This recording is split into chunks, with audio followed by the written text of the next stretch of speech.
Bonjour mesdames et messieurs et bienvenue à cette édition spéciale de Perspective dédiée au Congrès eucharistique international de Dublin. Aujourd'hui, 15 juin 2012, en la solennité du Sacré-Cœur de Jésus, s'est tenue la 6e journée d'activité sous le thème « Communion dans le monde à travers Marie ».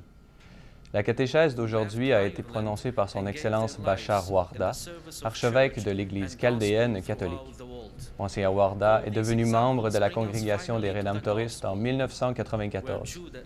Après avoir complété un doctorat à l'Université de Louvain, il a été nommé à la tête de cette Église qui compte quelques 200 000 fidèles, dont beaucoup font l'objet aujourd'hui de persécutions, surtout en Irak et au Moyen-Orient. Sa catéchèse portait sur le thème de la souffrance.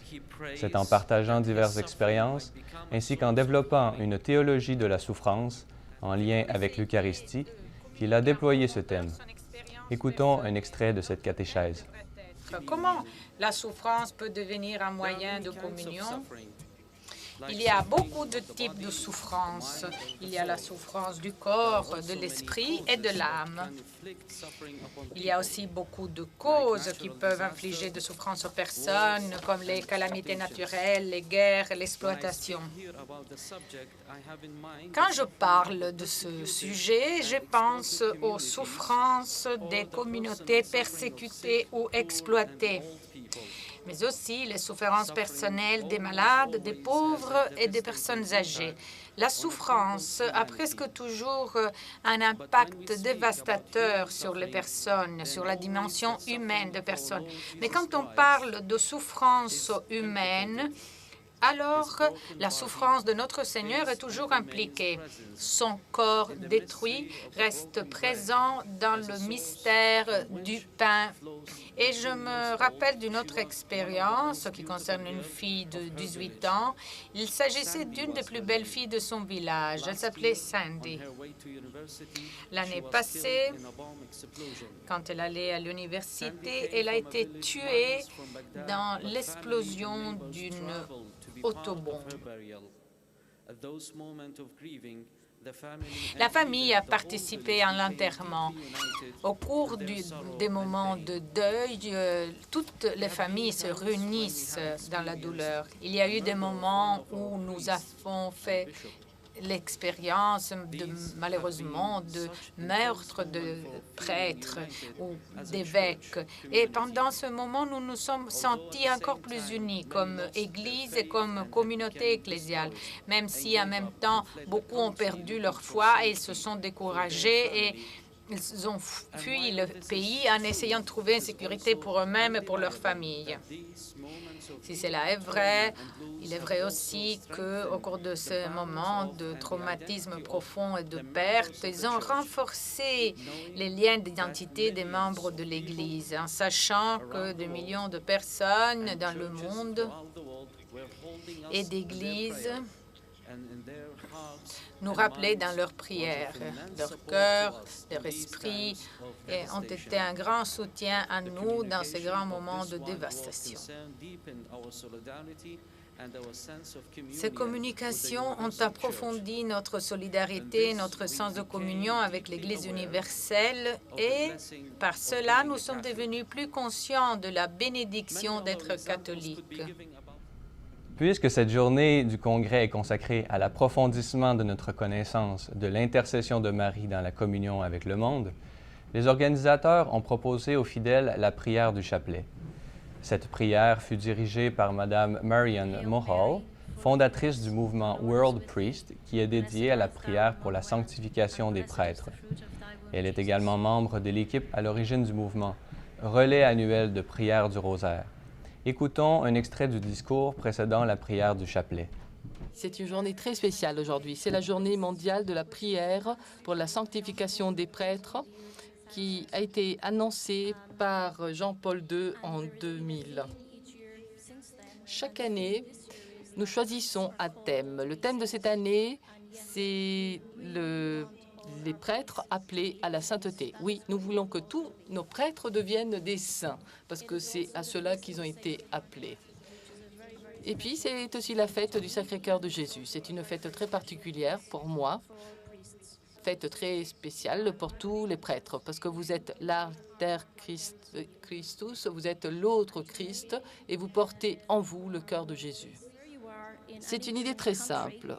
Où que vous vous trouviez, quel que soit le pays dans lequel vous vous trouvez, vous pouvez participer à la prière. Il ne faut pas forcément être dans un sanctuaire. Évidemment, si vous êtes dans un sanctuaire, c'est mieux parce que c'est là que la communauté se réunit. Si vous êtes dans un bureau, si vous êtes en voiture, dans la voiture, vous pouvez vous arrêter et réciter le rosaire.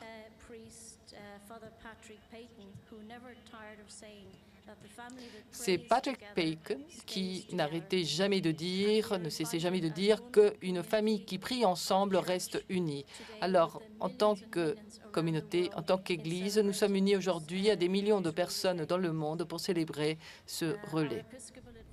Le témoignage d'aujourd'hui a été donné par Mme Rose Buzingue. Elle nous a partagé son expérience d'infirmière auprès des Sidéens à Kampala, en Ouganda. C'est l'inspiration qu'a suscité en elle la méditation du mystère de l'Incarnation qui a stimulé sa décision de consacrer sa vie à ce ministère difficile. Écoutons un extrait de son témoignage. Et puis j'ai lu cette phrase qui disait que Dieu s'est fait chair, que Dieu s'est fait homme. Et je me suis demandé, qui est donc cet homme? Et je suis allée parler avec le Père Tiboni et je lui ai demandé, est-ce que cette chair a à faire avec ma propre chair? Et il m'a répondu, Dieu est venu pour ceux qui sont pauvres et pour ceux qui pensent qu'ils ne sont pas capables d'agir. Si nous étions forts, on n'aurait pas besoin d'un Dieu. Et cela m'a semblé très intéressant. C'était un Dieu dont je n'avais jamais entendu parler, même si je ne comprenais pas très bien en quoi consistait ce mouvement. Ce qui m'intéressait, en fait, c'était ce Dieu qui avait un aspect humain, un Dieu qui s'était incarné pour être comme moi, pour que nous puissions être sauvés. Ensuite, j'ai rencontré le Père Giussani personnellement. Et quand je l'ai rencontré, j'ai pensé, si un être humain comme moi, une personne aussi limitée que moi, peut aimer quelqu'un, et si je peux être aimé jusqu'à ce point, que peut-on dire de Dieu? Et alors que je continuais à lui parler de moi, le Père Giussani m'a dit, Rose, sais-tu que si tu étais le seul être humain dans l'univers, il viendrait, même si c'était seulement pour toi? La liturgie de la messe de la solennité du Sacré-Cœur de Jésus a été célébrée par son Excellence Fouad Toual, patriarche de Jérusalem. Il a entre autres mentionné qu'un aspect de la communion dans l'Église et avec l'Eucharistie consiste à porter nos souffrances les uns les autres. Il a également mentionné qu'il était très heureux de pouvoir participer à ce rassemblement international sur l'Eucharistie, lui qui est le patriarche de la ville où le premier miracle eucharistique a eu lieu. Écoutons un extrait de son homélie. Conscient du fait que Jésus est ici avec nous, nous disons avec Saint Pierre et avec joie, Seigneur, cela tombe bien que nous soyons ici. C'est bien que nous soyons ici à Dublin, dans ce congrès. Si nous croyons vraiment qu'il est présent, alors à travers notre foi confiante, sa présence nous rend la joie et la gratitude qui exigent de nous un comportement conforme à celui du Christ.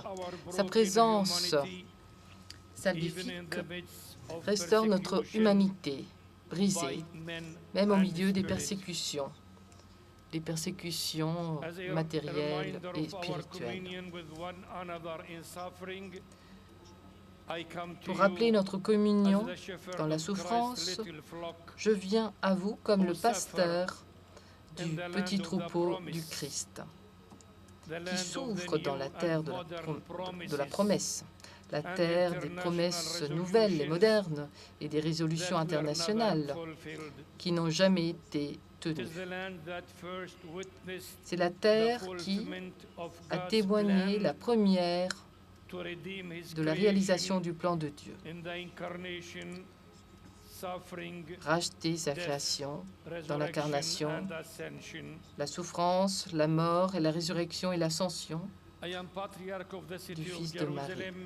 Je suis patriarche de Jérusalem, où le sacrement de l'Eucharistie a été institué et où notre Seigneur a pris le pain, l'a partagé et l'a donné à ses disciples en disant « Ceci est mon corps livré pour vous. Faites cela en mémoire de moi. » L'Eucharistie est née dans le Cénacle, dans mon diocèse de Terre Sainte. C'est là que le miracle a commencé et c'est là que votre Église mère se trouvent vos racines.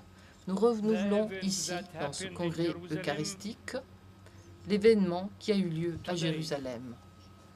Aujourd'hui, je me sens chez moi avec vous, en continuant à célébrer le même événement ici, ensemble, et nous sommes profondément liés, attachés à cet événement. L'armée irlandaise tient une place particulière à ce congrès eucharistique avec un campement militaire. En effet, des soldats irlandais sont dans le monde entier depuis des années pour maintenir la paix dans les zones de conflit.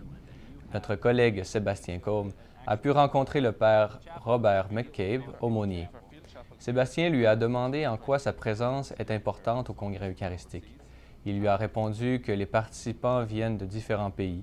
L'aumônerie a tout un volet social pour mettre fin à l'utilisation des enfants soldats et leur donner une éducation. C'est un lieu où les soldats peuvent parler de Dieu et être écoutés. Tous les jours, le père Robert prie pour les soldats. Il leur dit la messe quand ils sont disponibles, car ils ne peuvent pas toujours y aller le dimanche. Quand ils célèbrent la messe le dimanche, il les associe toujours en priant pour eux. Devant la chapelle, des objets faits par les soldats à partir d'armes de guerre et transformés en instruments de prière pour la paix sont exposés. Par exemple, une croix faite avec des impacts pour symboliser l'impact de la croix sur la communauté, un crucifix avec une cible pour exprimer que c'est le Christ qui est le centre dans nos vies, un petit ostensoir avec des obus tournés vers l'extérieur pour montrer que Jésus hostie, au centre, irradie vers l'extérieur. Ensuite, le père Robert nous a fait visiter la chapelle. Durant le congrès, les gens viennent prier pour les soldats. Outre-mer, la chapelle est un lieu silencieux où les soldats peuvent venir prier sans être dérangés. Ils prient pour leur famille. Parfois, dans certaines circonstances, ils sont plus fortement en communion, comme lors d'un décès d'un proche. Ils ne peuvent pas être aux funérailles, mais ils peuvent prier dans cette chapelle au même moment. Le père Robert se sent privilégié d'accompagner des soldats irlandais depuis plusieurs années et de baptiser leurs enfants. Il est associé aux joies des soldats comme le Christ, qui a partagé les moments de peine et de joie. Hier, les 900 pèlerins canadiens participant au Congrès eucharistique international se sont rassemblés pour un temps de partage et de prière. Dans le cadre de ce rassemblement, Monseigneur Gérald Cyprien Lacroix a présidé une allocution sur la richesse spirituelle du Congrès eucharistique et son importance pour l'Église en Irlande. Voici un extrait de cette allocution. On le sait, notre vie de tous les jours n'a pas besoin d'être un spectacle. On n'a pas besoin d'éblouir qui que ce soit. On a besoin d'être vrai et de vivre et de rayonner, de témoigner. Regardez un peu autour de vous les 1000 personnes que nous sommes ici du Canada. Imaginez la puissance de ce témoignage, de ce partage, de cette vie qu'on va continuer à partager avec nos frères et sœurs. Imaginez ces 1000 bâtons de dynamite qui retournent dans leur paroisse.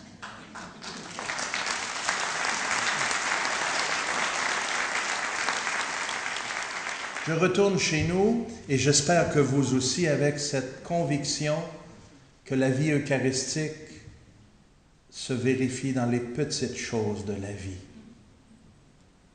Dans notre vie de tous les jours, dans notre appartenance au Seigneur Jésus et dans notre façon d'être en relation les uns avec les autres, les plus proches, les plus difficiles parfois à aimer, les plus proches, les gens qu'on rencontre à tous les jours dans notre milieu de travail, dans notre ministère.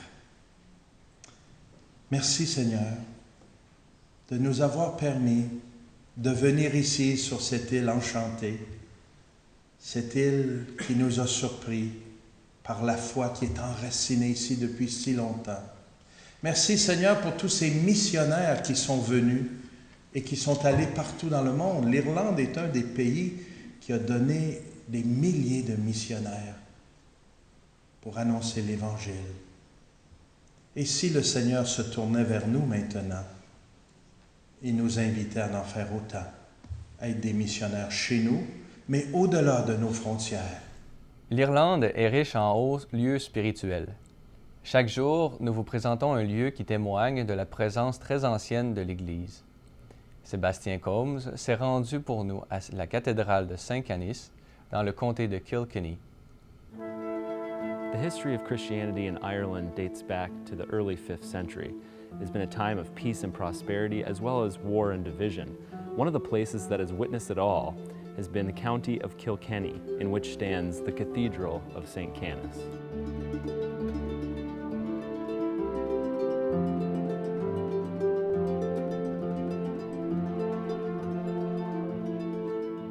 There's 800 years of worship has been had here in the cathedral. The building commenced in 1202 and it was completed in 1285, so it took them 83 years.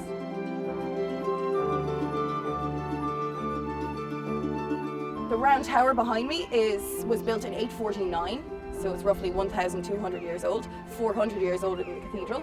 And that's built on top of 6th century graves. So this is a very, very, very old site, 6th century site.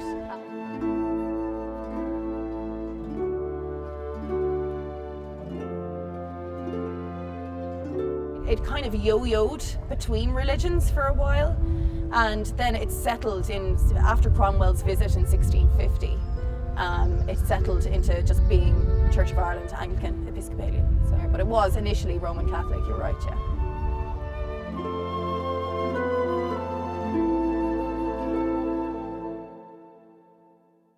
Déplaçons-nous maintenant à Rome. Dans un communiqué datant du 14 juin 2012, le Saint-Siège a expliqué qu'au cours de l'après-midi du mercredi 13 juin 2012, Son Éminence le cardinal William Levada, préfet de la Congrégation pour la doctrine de la foi et président de la Commission pontificale Ecclesia Dei, a rencontré Son Excellence Monseigneur Bernard Fellé, supérieur général de la Fraternité sacerdotale Saint-Pie X.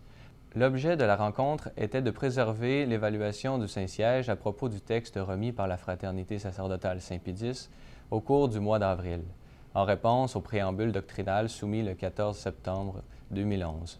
Monseigneur Fellé a exposé la situation actuelle de la Fraternité sacerdotale Saint-Pie X et il a promis de faire connaître sa réponse dans un délai raisonnable. Durant la même rencontre, a été également remis un projet de document proposant une prélature personnelle comme instrument le plus adapté à une éventuelle reconnaissance canonique de la fraternité. Comme il a déjà été dit dans le communiqué de presse du 16 mai 2012, on confirme que la situation des 3 autres évêques de la Fraternité sacerdotale Saint-Pie X sera traitée séparément et individuellement. Au terme de la réunion, on a souhaité que, grâce à ce moment supplémentaire de réflexion, on puisse parvenir à la pleine communion de la Fraternité sacerdotale Saint-Pie X avec le siège apostolique. Au Canada maintenant, le diocèse de Moncton aura bientôt un nouvel archevêque. Aujourd'hui, Benoît XVI a accepté la démission de Monseigneur André Richard. Ayant atteint l'âge de 75 ans, Monseigneur Richard a remis sa démission en conformité au Code de droit canonique. Le pape a nommé Monseigneur Valéry Viennot comme nouvel archevêque du diocèse de Moncton. Monseigneur Viennot est né le 13 octobre 1947 à Cap-Pelé, au Nouveau-Brunswick. Ordonné prêtre pour l'archidiocèse de Moncton le 29 août 1982, il a exercé son ministère presbytéral dans plusieurs paroisses du diocèse. Il a été nommé évêque de Bathurst le 1er juillet 2002. Merci d'avoir été des nôtres pour cette édition spéciale de Perspective. Revenez-nous demain pour la suite de notre couverture du Congrès eucharistique international de Dublin. Nous vous laissons sur de magnifiques images des activités de cette journée.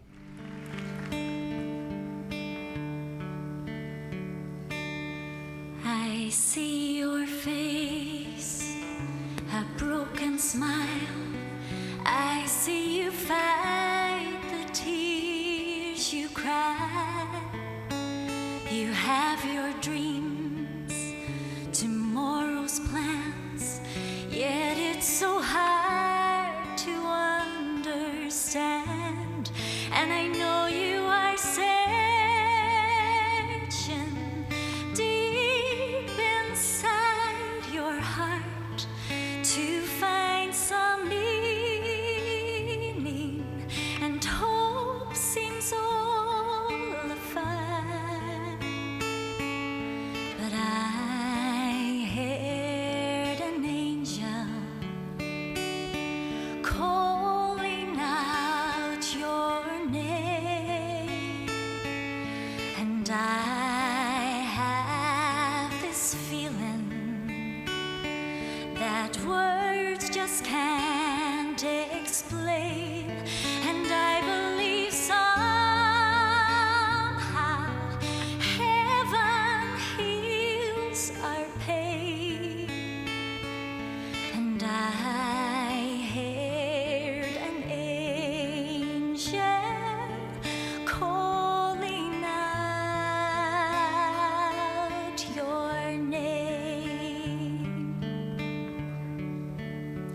I look around and I see your world, so many faces come alive, and I wonder how, and I question why so many lives beyond the light. Yet in the distance someone starts to care. Then in an instant heaven comes to stay. But I heard an angel calling out your name, and I have this feeling that words just can't explain. And I believe somehow heaven heals our pain. And I heard an angel calling out your